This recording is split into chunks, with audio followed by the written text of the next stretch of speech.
Hello, everybody. This is Adam. Sorry it's been a long time since I've done a video. This one is not for you hardcore fly tyers out there. This is a video that just a quick video I'm going to do for Scouts BSA. I'm a certified angling instructor for Cub Scouts and Scouts as well. And one of the things that certified angling instructors do is we're merit badge counselors, and some of you guys out there might be interested to know that there is a fly fishing merit badge. And one of the things that the Scouts have to do is tie their own fly and fish it and hopefully catch something with it. And so we have a pretty good group of people out there, a lot of mentors, and a lot of people that know a lot about fly tying, and hopefully they'll be able to, really get with the Scouts and teach them a little bit about fly tying. But we are also, with COVID and so forth, in a position where not everyone can do these things hands-on, and there might be, or there could be other reasons besides COVID where there needs to be a remote aspect to it. So I've been putting together some videos that counselors can use to instruct kids on fly tying. There's a lot of great material out there, so I'm not creating a lot of these videos.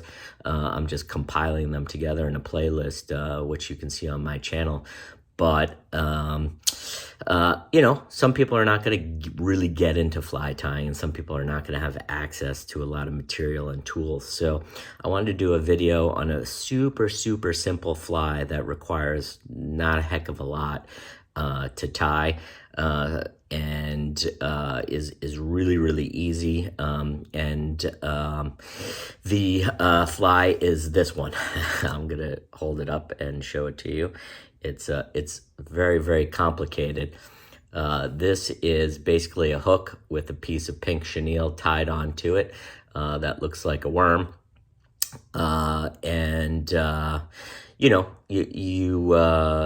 You've seen probably things like this, in stores.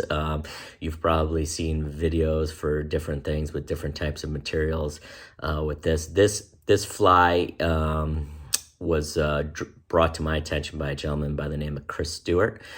He calls it the Overhand Worm. And he's a great fly tyer. He has two online tackle shops that focus in Japanese gear. One called Tenkarabum, which I think covers, I don't know about everything, but all fixed line fly fishing from Japan. And then he has a finesse fishing site that covers all spin lure, Japanese tackle for really ultralight spinning gear for those people that are super into that. But this is a fly he developed. I don't know if he's the inventor of it, but he was certainly the guy that brought it to my attention. And I could be wrong, but I believe he was at a fly tying convention and came across some people that were disabled. Some people that didn't have two hands or two arms, and were interested in fly fishing and wanted to fly tie. So he wanted to kind of come up with something that they could tie with one hand. And so this is a super, super simple fly, and I'm just gonna demonstrate how to tie it. So I'm gonna get my face out of here and show you some of the materials. The material that I'm gonna use and that he uses is a hook that is this Cultiva hook. It has a really big eye. These are great hooks for the idea here was for someone who only has one hand and who's disabled. You can see the hook has a super big eye. For us with gray hairs here, these huge eyes are not necessarily a bad thing. They're very helpful. So there's the hook there, and then I'm gonna use some Ultra Chenille Micro in fluorescent pink. But again, you know, you don't necessarily need a fly tying material. You can literally go to your Walmart, get any hook you want to use, and, you know, go to the craft section and see what you can find that's gonna mimic that. Basically, you want a card length width of it, and I'm just gonna cut that piece off with some scissors. I think the easiest way to do it with two hands is to take that chenille and just tie an overhand knot in it. Again, this is the overhand worm. So you're gonna start that knot, but don't pull it tight, right?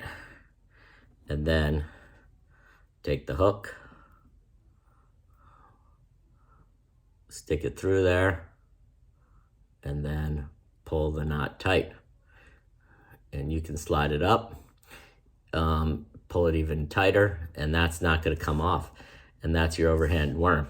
Now, if you're worried about it coming off, obviously you can put a little dab of super glue on the shank and tighten the hook down on it, and go from there. And that's the overhand worm. And I'm not gonna lie, when Chris first introduced me to this, I was super curious to see if it would legitimately catch a fish, if they were that much fooled by a pink piece of yarn as a worm, and you betcha they are. I'm also just want to show you real quickly something else that Chris has figured out with for tying in hand. You know, a lot of people didn't use vices, so don't let a vice, you know, for most of the history of fly tying, people didn't have a vice. So don't let a vice be something that holds you back from fly tying. There's a lot of great videos online about people showing the skill of how to tie a fly in hand. I